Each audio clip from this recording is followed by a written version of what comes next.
So today's tutorial will be three parts. The first part is STL iterators. So today's tutorial will mostly be focusing on STL.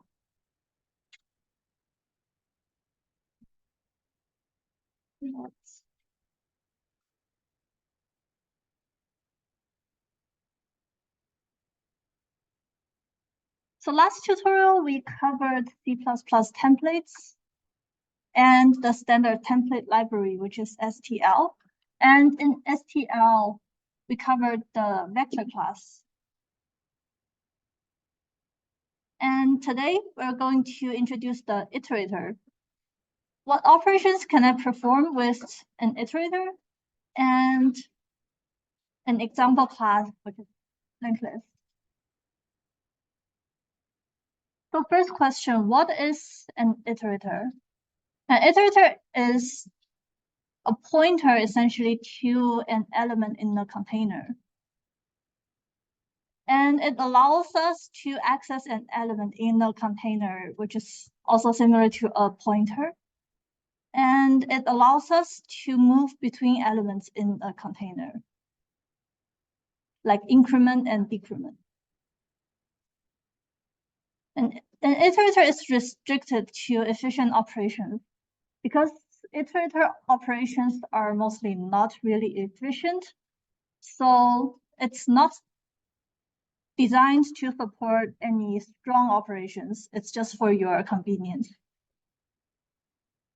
And in STL, if it's not efficient enough, we'll just not write it. So it's limited to really limited operations. Why not just use the index to access elements like in vectors? Operator square bracket implies random access, which means that given any index, you can just access any element with that index in a one time. But not all data structures support that. Like linked list, you have to go from any of the element, and you can move forward or backward and nothing else. You cannot like jump like two indices in one time. But in STL, all containers have iterators defined with different types.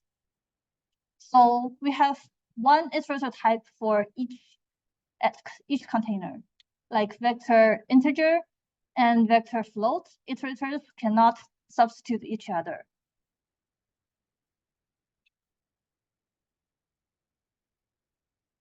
Let's start with the function container, which you should all already be familiar with. We have covered the random access operator square brackets. We have covered the pushback, which is insertion to the end of the vector. We can also modify with the operator square bracket, and we can get the vector size. So we can do the search with the for loop. And all of the above can be done with one time. And today, for iterators, we have two functions, beginning and the end. So both of them returns an iterator. The beginning returns an iterator to the first element in the vector. And the end returns an iterator to the end of the vector. And the iterator points to one more element after the last element. So it's not pointing to the last, but the one following the last. If you're visualizing with a linked list, you have a final null pointer at the end. The last element in the linked list points to a null, and this end will point to that null. And this is only used for bound checking. So you cannot use that iterator to access anything. So this is just a visualization of where is beginning and end. Beginning points to the first one, and end points to one past the last one.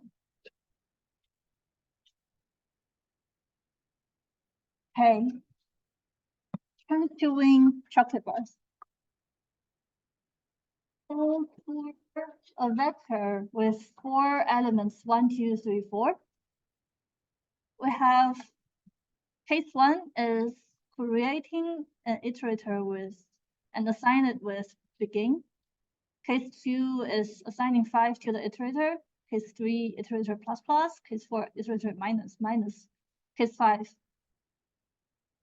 dereferencing the iterator and put it into an integer class. Case 6, checks whether iterator is at the end. Case 7 checks whether if it's before the end. Case 8, dereferencing the iterator and assigning it to a value. Case 9, do numbers begin plus 2 and assign it to the iterator. Anyone want to have a try with whether any of the cases are allowed and the explanation?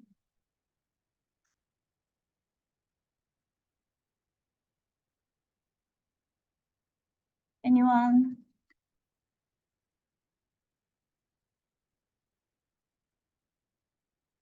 No one? Yeah.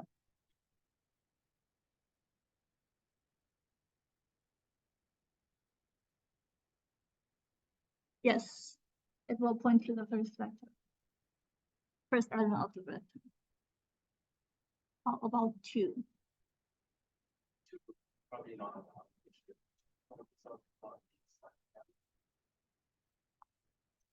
So we are assigning an integer to an iterator, which is not allowed.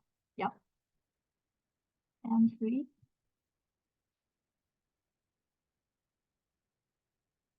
Take a guess.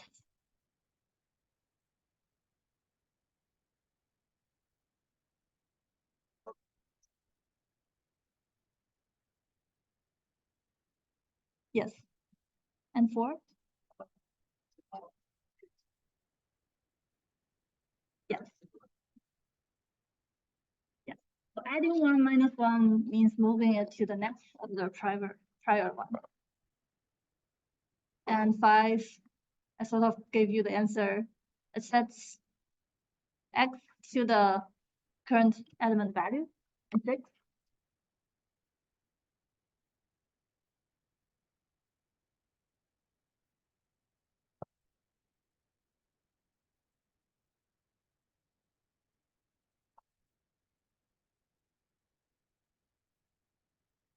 Yeah, it checks if the iterator is pointing to a valid element, which is not at the end. And 7 is similar. It checks whether if it's at the end or not. And 8.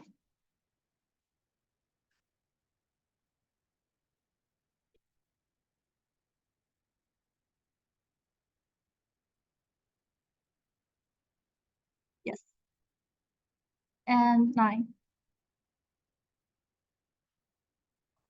This is a tricky one. Let's think about it.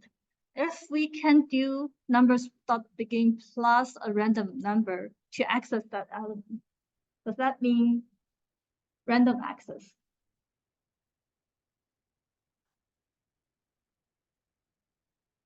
Like vector with square bracket means that we go from the beginning of the vector and add it to the number inside the square bracket to access that element. That means random access. And if we can do begin plus any random value, that means we can, that's like the same operation of the square bracket. And it's not always allowed in all of the containers. So, for vectors, it's allowed because vector has that random access defined, but it's not always allowed.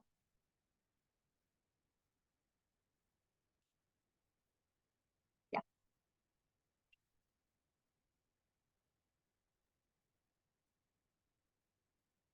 So looping through a vector then has 2 options. The first one is we do the square bracket as we did from last time. And the second option is to use iterators, where we define an iterator, assign it to the beginning, and checks if it's at the end, and increment it.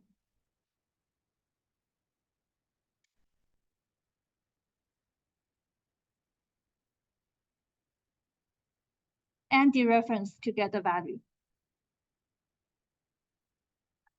Now let's do an exercise.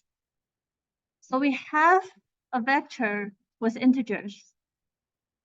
We want to extract all of the negative values and push them into the negative vector and return using iterators.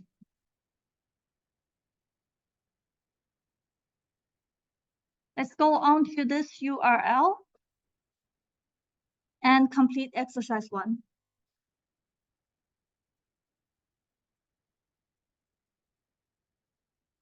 Let's get back in 4 minutes.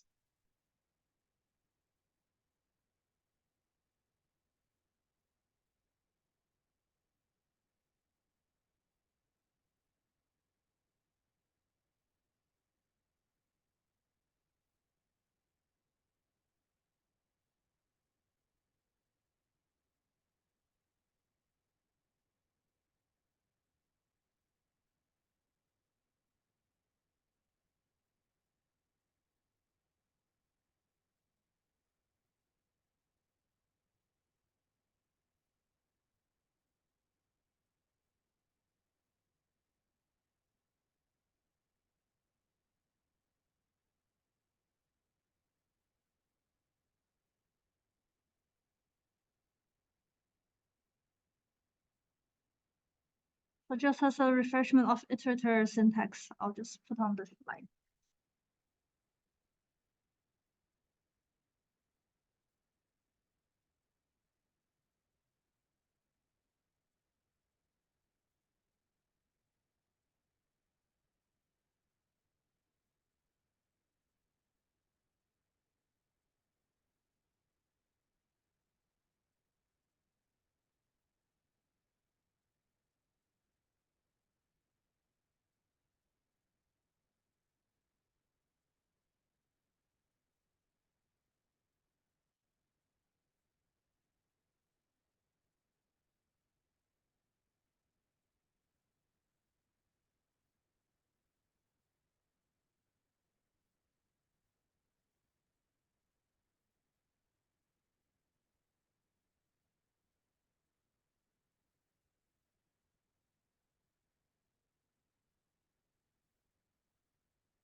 Anyone got a chance to try it?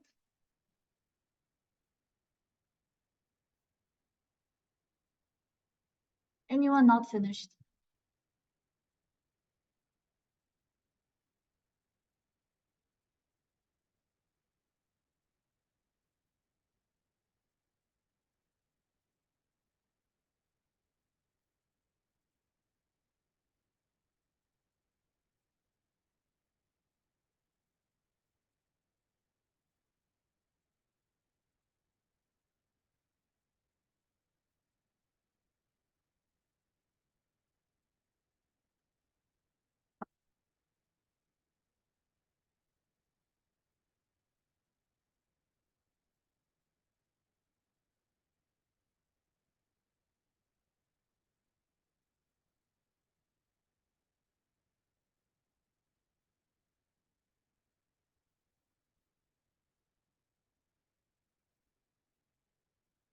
So if you will finish, try with compare and run, and it will print out only the negative numbers for exercise 1.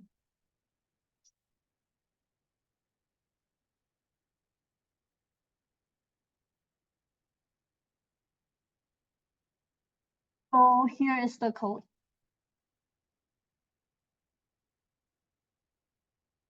So we start a for loop.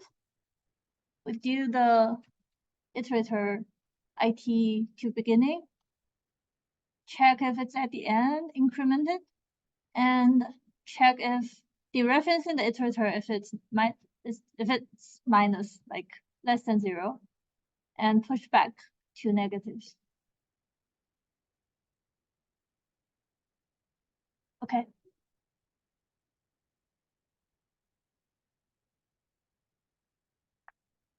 Now, if we want to erase the negative values in the vector integers,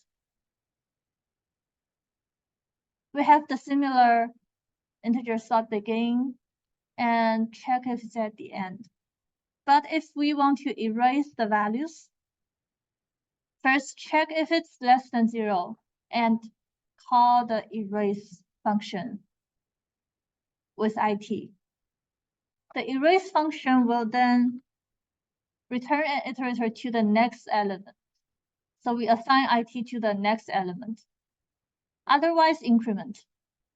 So in this case, we cannot increment the IT here because that's not always the case. We may want to erase it and assign it to something else.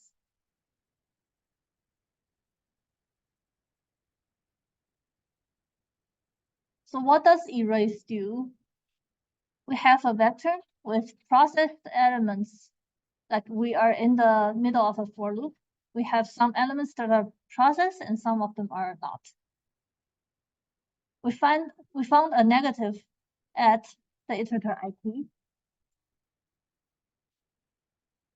We call erase IT. Then it will erase IT. We copy all of the processed elements and copy all of the unprocessed elements. So this is just done with a copying process where we are leaving the process elements the same, but we are copying over all of the unprocessed elements. So this process, and then return the IT2 at the new next element here.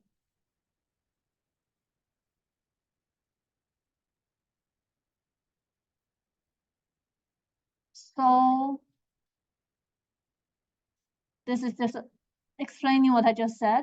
And the complexity of this is O(n), because we are copying all of the unprocessed elements each time. Then with this in mind, what is the complexity of the remove negatives function that we just saw?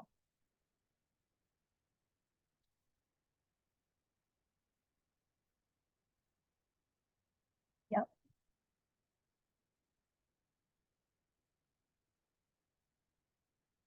This function.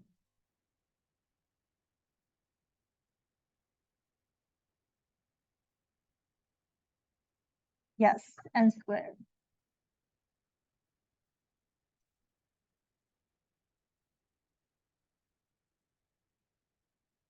Because we're looking over an elements and we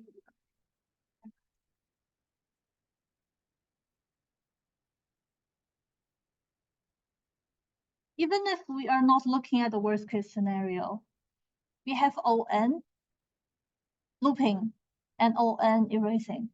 So On times On means On squared.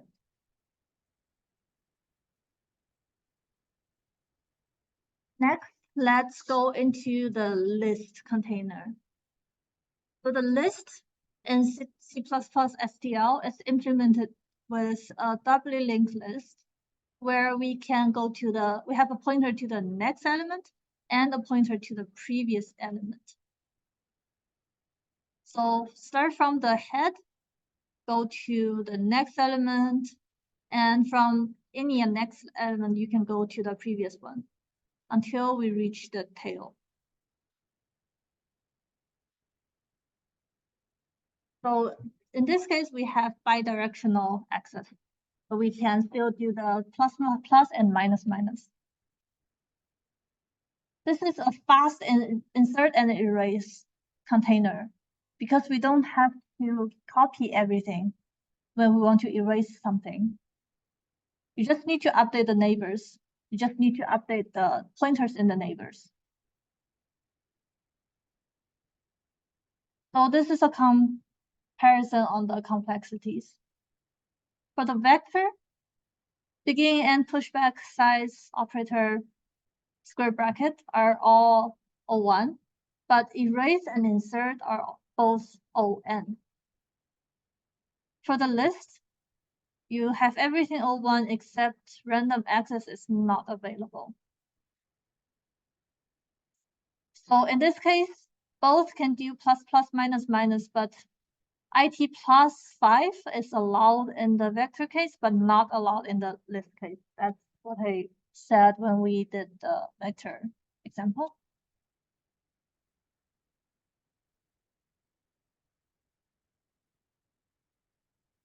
So the iterators have 3 categories. First one is forward, which means we can only go forward from the head to the tail and not going backward. And in this case, we can go do the read, write, increment, but not decrement. Bidirectional ones can do the decrement. And the random access ones can do random access, along with all above it.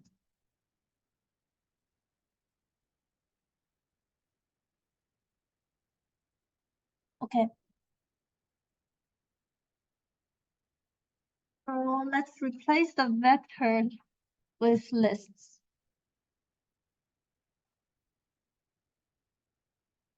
And this is all you would need to do. Change the vector into list. And that's it. Because of iterators that we are using, it's really easy to do.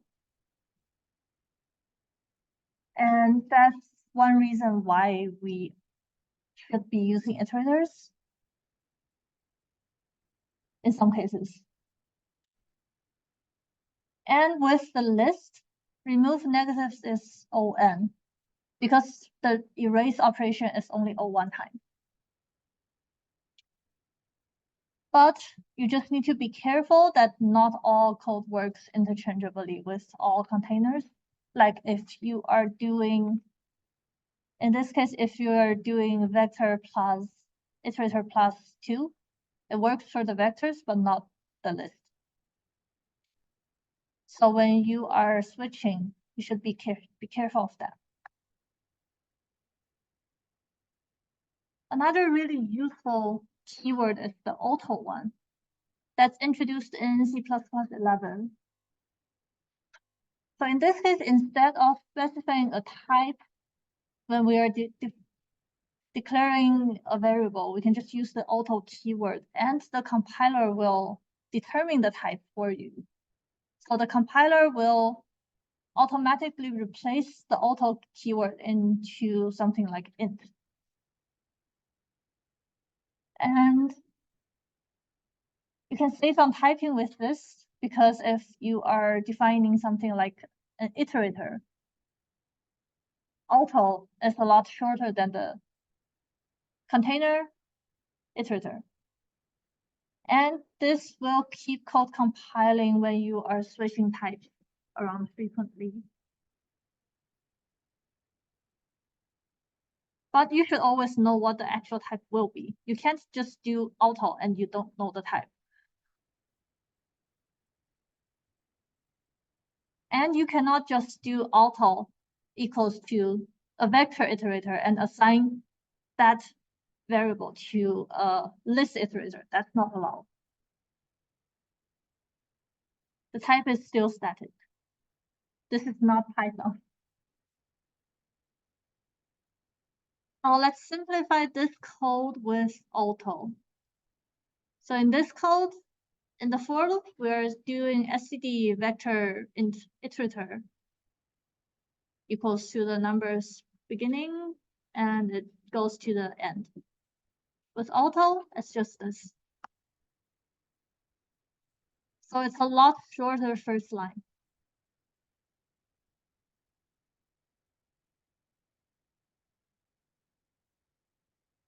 For a range-based for loop, we can also use auto.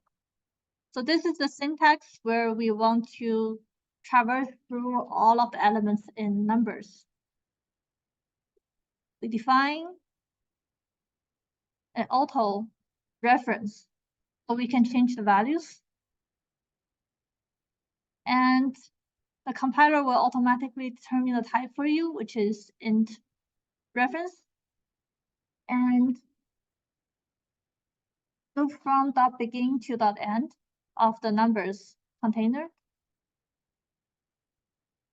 And the item will be assigned to each of the elements in the container in each loop iteration. Then we do cout and cout.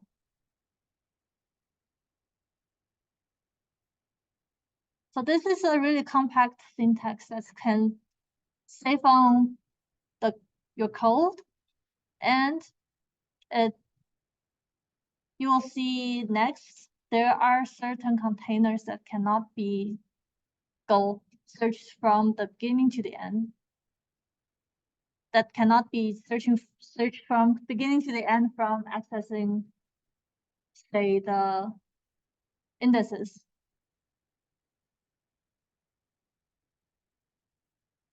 So next, I will do a demo.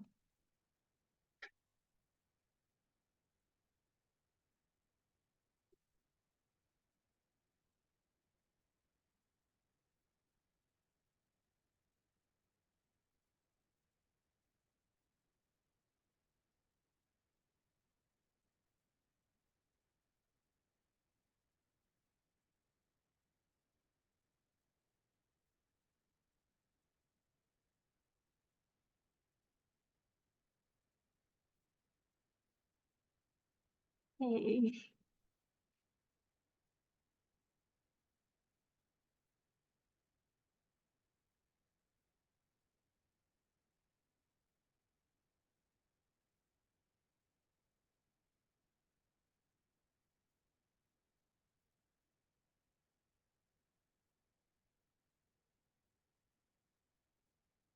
So that versus list raise negatives.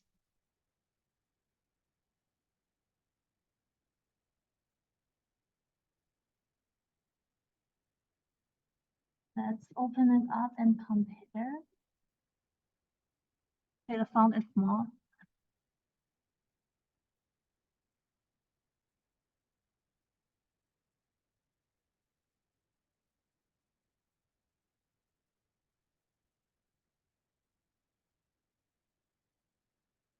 Open up the other one also side by side to compare. So for both code, we have 1 million sized 1 million elements in the container, and one is vector, one is list. So in this case, We're first loading a vector with n random integers and loading up a list with n random integers. And this step takes the same time. And the second step, remove negatives. And that's the same code as removing the negatives. Let's compare the runtime.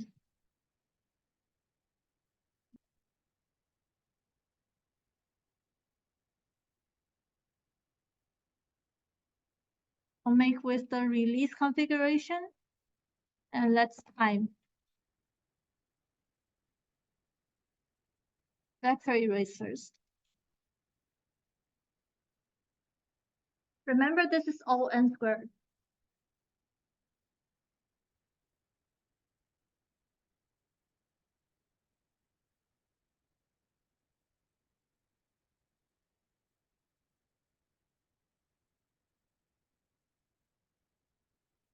(18.36 seconds. Let's do the same thing to the list. 0.03 seconds. This is ON. So this is one rare example of when list outperforms the vector because of the erase.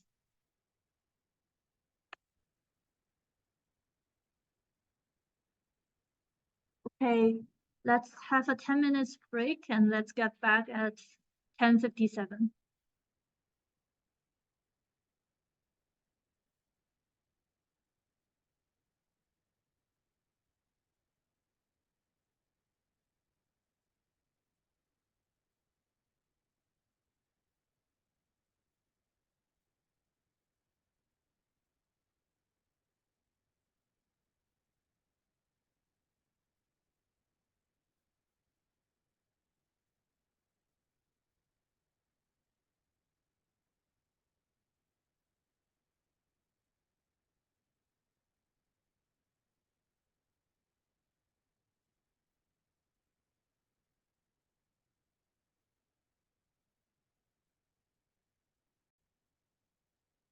Okay, let's come back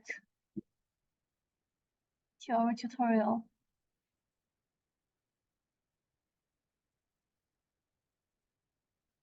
So the next part of our tutorial will be on some other containers that STL has, because STL has a massive number of containers, and you will be choosing some of them for your milestones. So this part introduces associative containers and unordered associative containers. And when and why would we use them?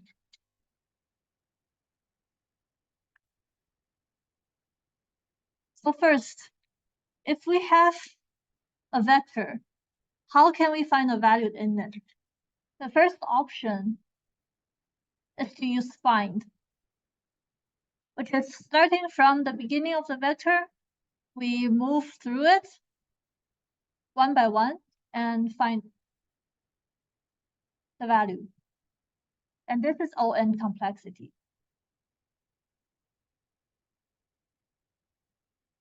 Option 2, we sort the container, then we can do binary search. But this is difficult to write and error prone and time consuming for you, not the user.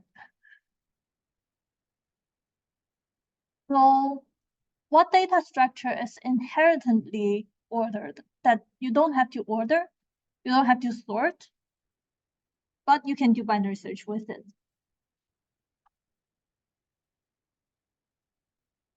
From your ECE 244, you have learned a binary search tree.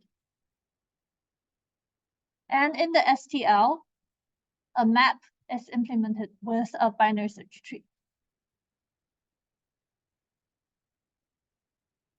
So a map is a self-balancing binary search tree, which means that it will automatically determine if it's not balanced. And if it's not balanced, it will balance it, so the complexity will be guaranteed to be O log n.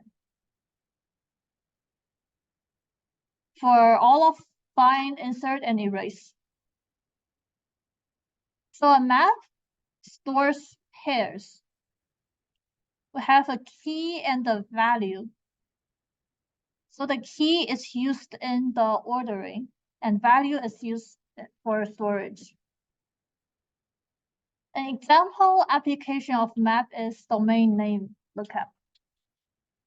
So consider when we enter a domain name, a URL in the browser, your networking will first go to a DNS, domain name server, to get back the actual IP address from that domain name. And how the DNS is implemented can be through setting the key to be the domain name in the string type and setting the value to be the IP address and storing them as pairs in the map container.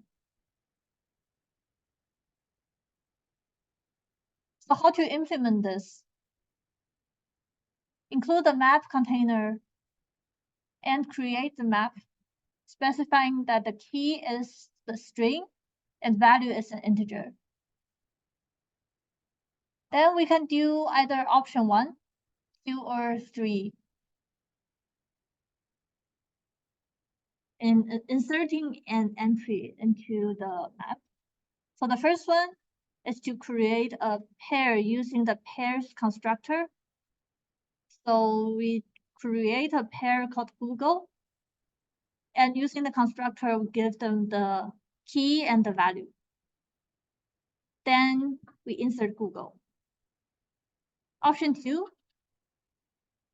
do an auto. But in this case, it doesn't know which type to use for the constructor, so you have to use the helper function, make pair, and give it the key and the value, and do the insert. Option 3, directly insert using the helper function directly. So no need to create an intermediate variable. And if we want to search it, what should we use to search for value? Anyone? Value? When we want to search.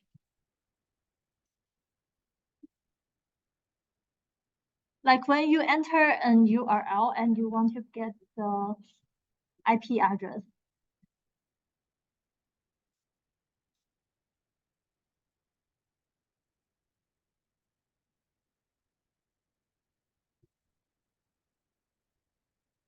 So the URL is just a name. And from the name, you want to get the actual address. Yes. Using the key. Get another one.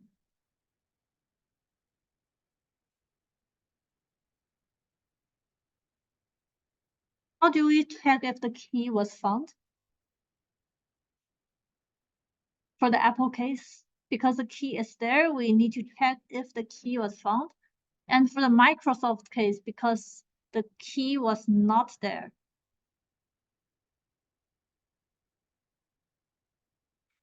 Still, iterator. So find returns the iterator to the actual element, or returns the iterator to the end if it's not found. So to check if it's found, iterator does not equal to the end, and if it's not found, iterator equals to the end.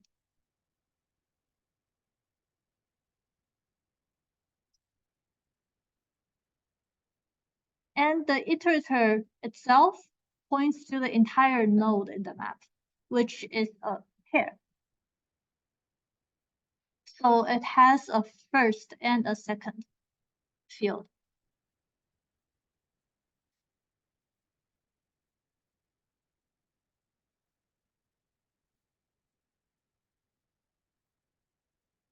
And in this case, this is an example of how we can't use the index to access the elements. So you have to use iterators. So go to the same project and under exercise 2, let's use iterators and the for loop to print out all of the nodes in the STD map.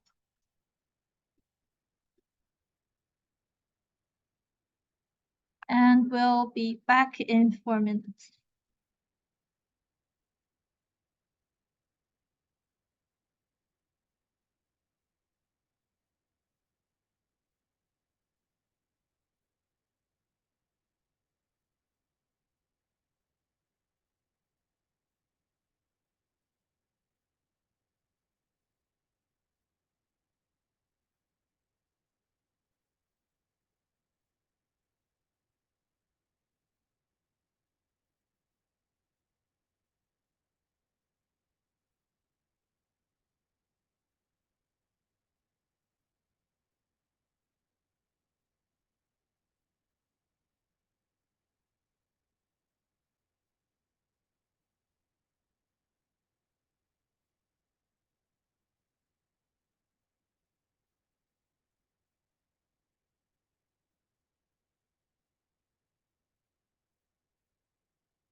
Okay, it's 4 minutes.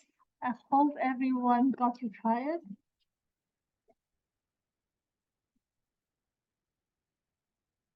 So here's the answer.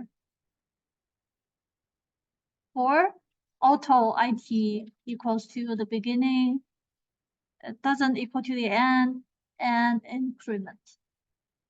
Then inside, you see out IT dot first and IT dot second.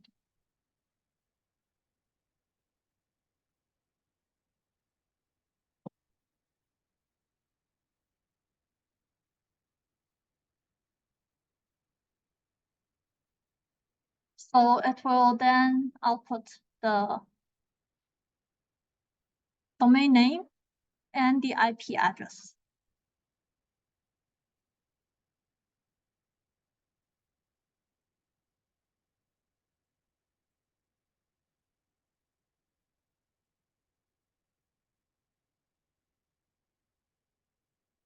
So what's the order when we are iterating over the map? The map iterator uses in order traversal of the tree. And I hope everyone remembers what in order traversal from tuple4 is. So we first print out the left nodes, the center node, and then the right node. That's in order. So if we have a map like this, iterating from the beginning to the end will start from 1, 2, 3, 4, 5, 6.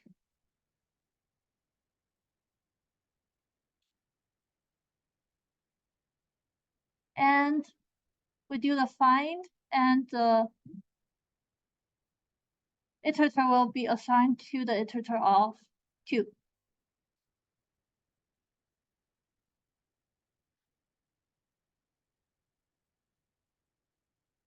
How about if we have duplicate keys? So in this case, we have, these are salary database. So we have 2 employees called John Smith. And we do a find John Smith. What does this do? But this is insert, it's not update.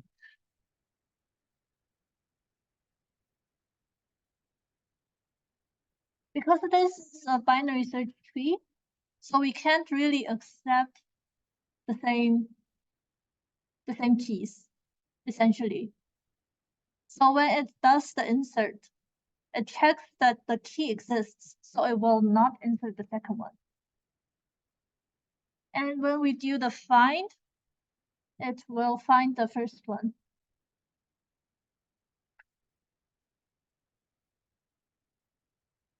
So what should we do in this case if we need to have multiple keys, multiple duplicate keys? We go to c++.com or cppreference.com and look in the containers library for some other containers that we can use. And we can find something like multi-map. So a multi-map, when we define the salary database as a multi-map and we do a second insertion of the same key,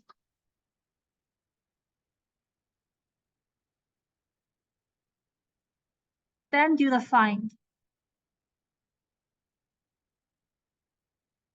This will arbitrarily only return 1 entry. So what should we do if we want to take into account all of the keys, all of the John Smiths that we have? We read the documentation and we find something called equal range. So equal range, from the documentation, it says it returns a pair of iterators that gives the range of entries matching the key John Smith.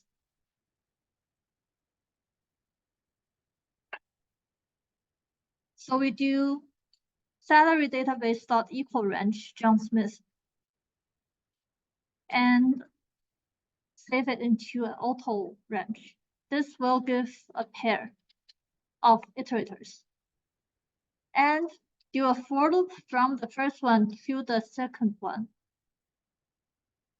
So because the pair gives a range, it will signify the first one and the last one. Actually, the one after the last one, like the same thing as n. And increment. In this case, it will then return both of them.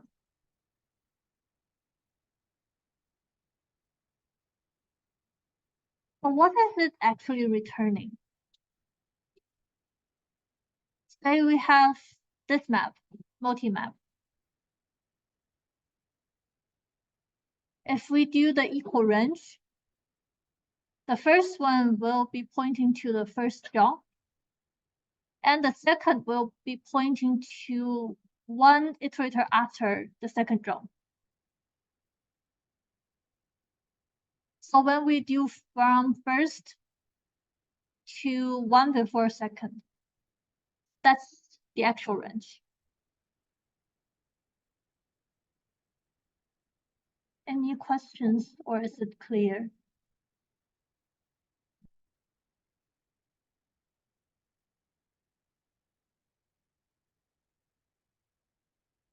I'll take that as no questions.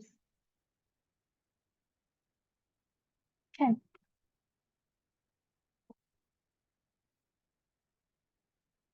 Yes.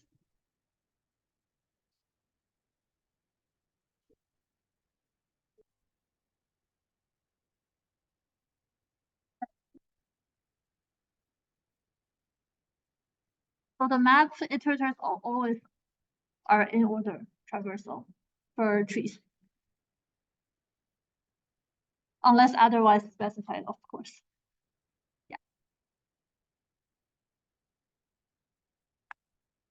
So some other containers, the map, which is the binary search tree, has all log n, find, insert, erase. And you can use it when you need the keys to be sorted and ordered.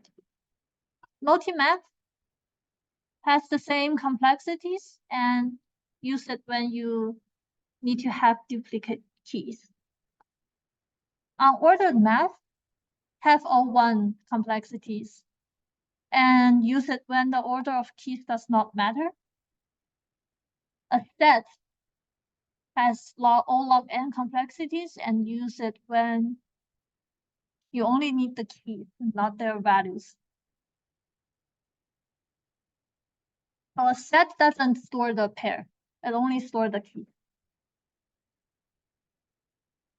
Some other ones, Q stores the elements in a first in, first out semantic. So you can only do push and pop.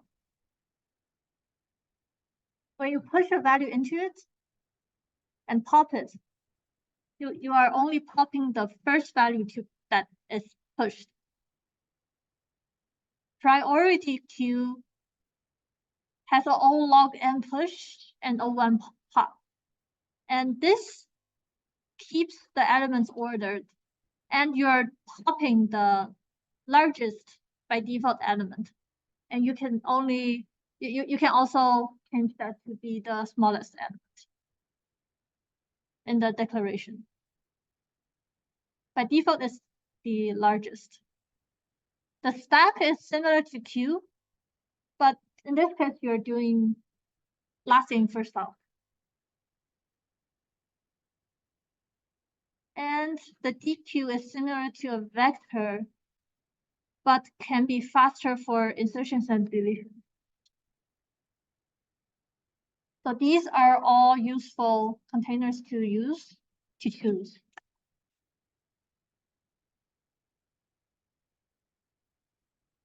Let's compare the ordering, ordered map versus unordered map. They both store the key and value pairs, But for the map, it's implemented with a binary search tree that's ordered. For the unordered map, it's stored in a hash table, which is why it only takes O1 to find an element by key, but O log n in the binary search tree case.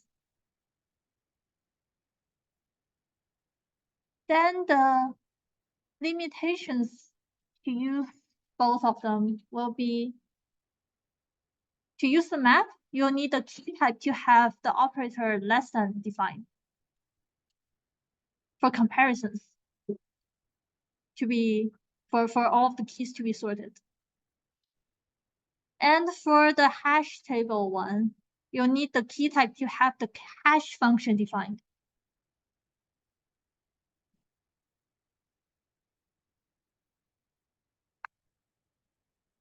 So the expectations of this course will be for you to be able to search for anything you may need in the STL. We can't teach everything to you, but there are a lot of resources online. And there are lots of examples online for you to explore. Now I'll do the second demo on the map and unordered map.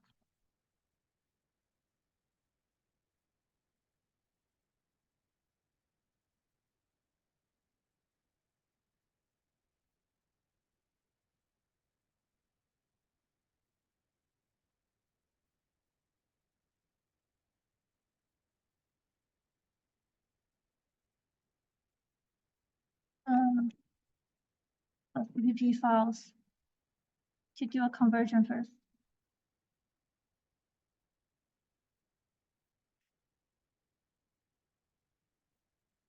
Do a comparison first. Then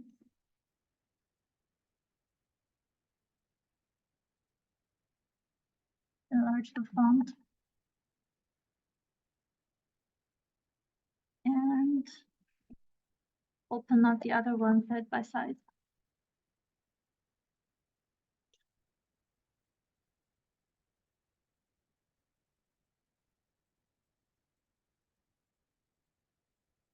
Okay. So we're still defining the n to be 1 million. And we have an unordered map at this side and a map at this side. See the include headers. So what we're first doing is that we are populating the map with key and values with n elements. So in this case, the insert will take different complexities. For the map, it's O log n, and for the hash table, it's O1. And now it randomly searches for 10 times n keys for both sides. And let's compare the speed.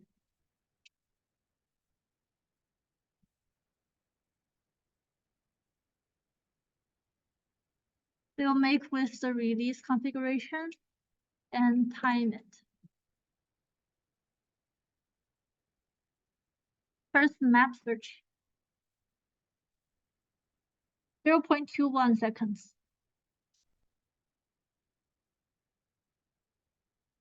Then the unordered map, 0.07 seconds. So that is the expected timing difference between O log n and O1.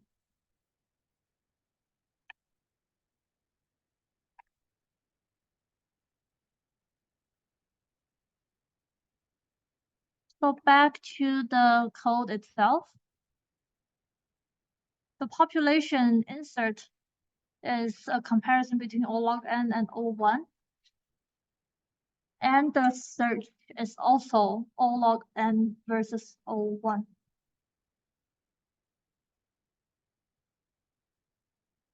Does that make sense? Okay.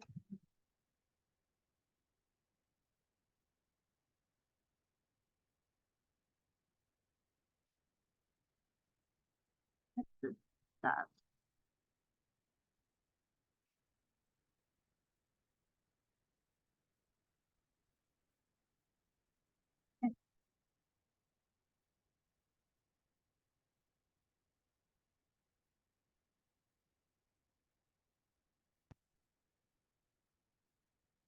So that's it for the second part, and we have the third part to go.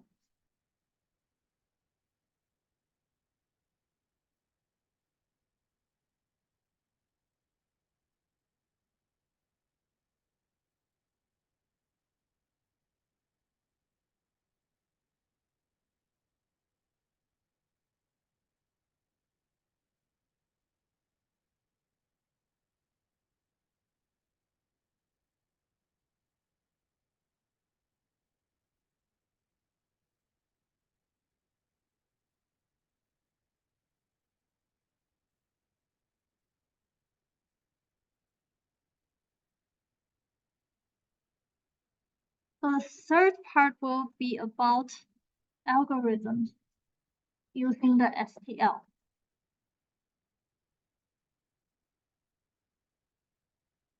What algorithms are provided by the STL? How can I find a specific value in the container using algorithms provided by the STL?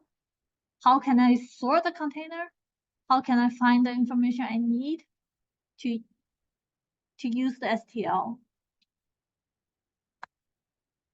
So first topic, finding elements in the container. Say you have a collection of data and you need to find a specific value in the collection. The option one and the simplest one to think about is brute force. Write a for loop to go through each element in the container and compare the current value with what you are searching for.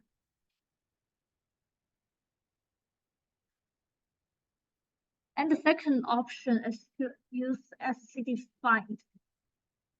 This is a function provided by the STL, and this will return an iterator to the beginning and end of you will need to put an iterator to the beginning and end of the container, and it will return the iterator to the first match that it finds. So in this case, it requires less typing because you're just calling a function rather than writing a for loop. And it dictates the intent in the name of the function. So it's easier to understand. And it reuses the well-tested code that's in the library. So it's less likely to make mistakes on your own. And here is just showing you the syntax. So note the function header to be included as algorithm. And use auto iterator to save typing and call find, giving the beginning and end of the container you have and the value to be searched. Then if the returned iterator is at the end, that means that the find fails. It means that the value is not in the container. Otherwise, just dereference the iterator and do it, and do any options you like.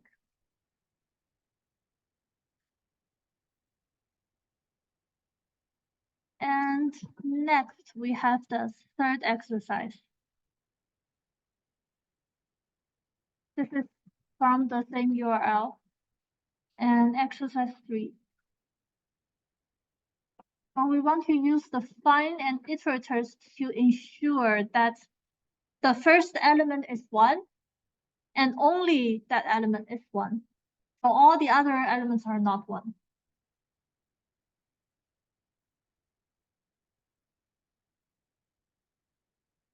Let's take a shot and we'll be back in 6 minutes.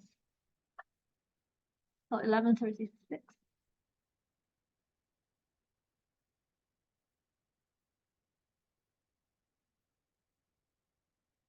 Yep.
just remember that we are checking that the first element is 1 and all the other elements are not 1s.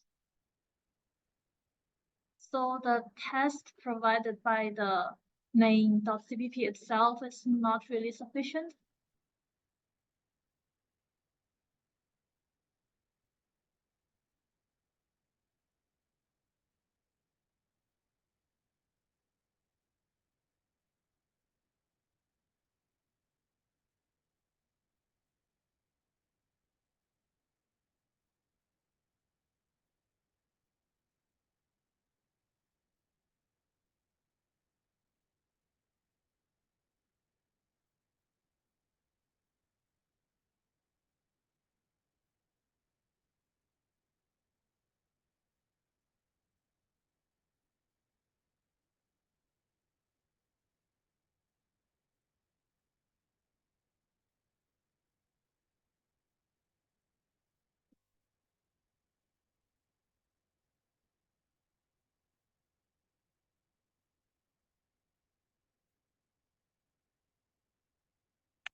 Let's come back. So here is the answer.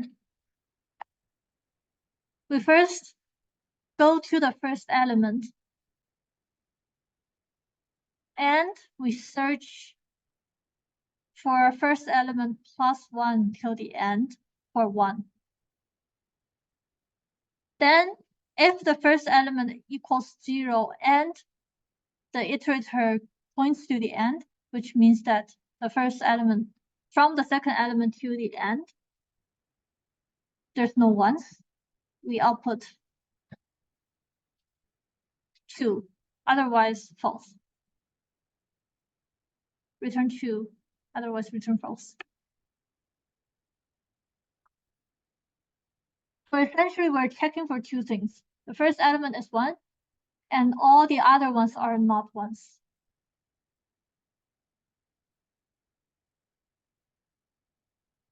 Make sense?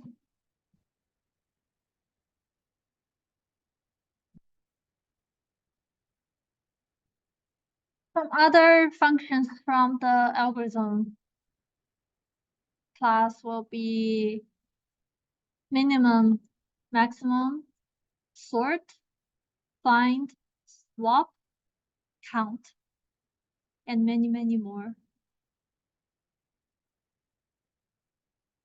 So if you need any of the algorithms, the first thing is to search in the algorithm library and see if it's actually already there.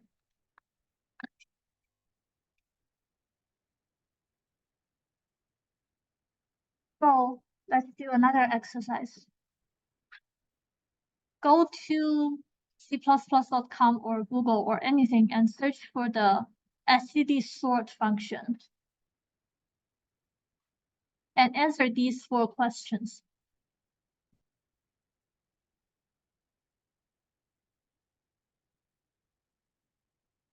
Raise your hand if you think you can answer any of them.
Raise your hand if you think you have the answers.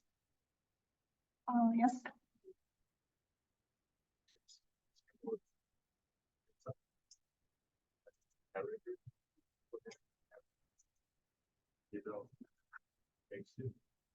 Yes, the simplest one takes 2.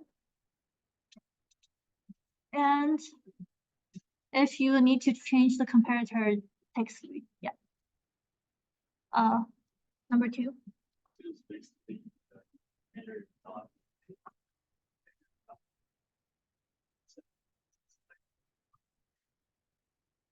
Yes, there must be random access iterators. Yeah. So, like the comments, send the audio, but you put in a comparative, you know,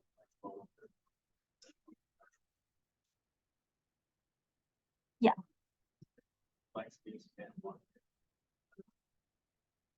Yes, complexity is involved.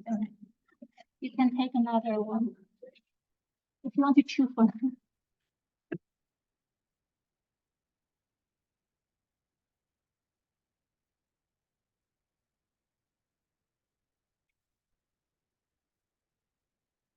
Yeah, so that was just an exercise on how to find what you need online. And next, let's use the sort and print the numbers to std out. I'll just be giving the answer to you. So we have a vector of some numbers and call sort with the numbers the beginning and the end. And then using the iterator to iterate through the vector and output.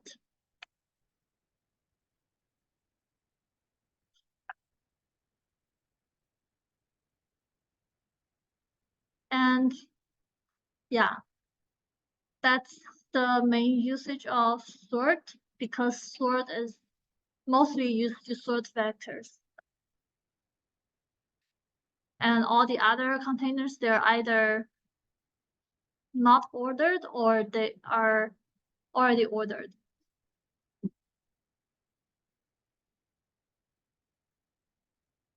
Okay, yeah, so that concludes today's tutorial. Any final questions?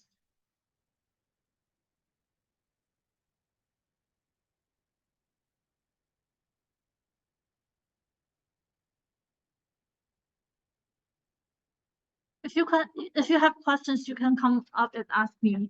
Otherwise, you can go. And see you next week.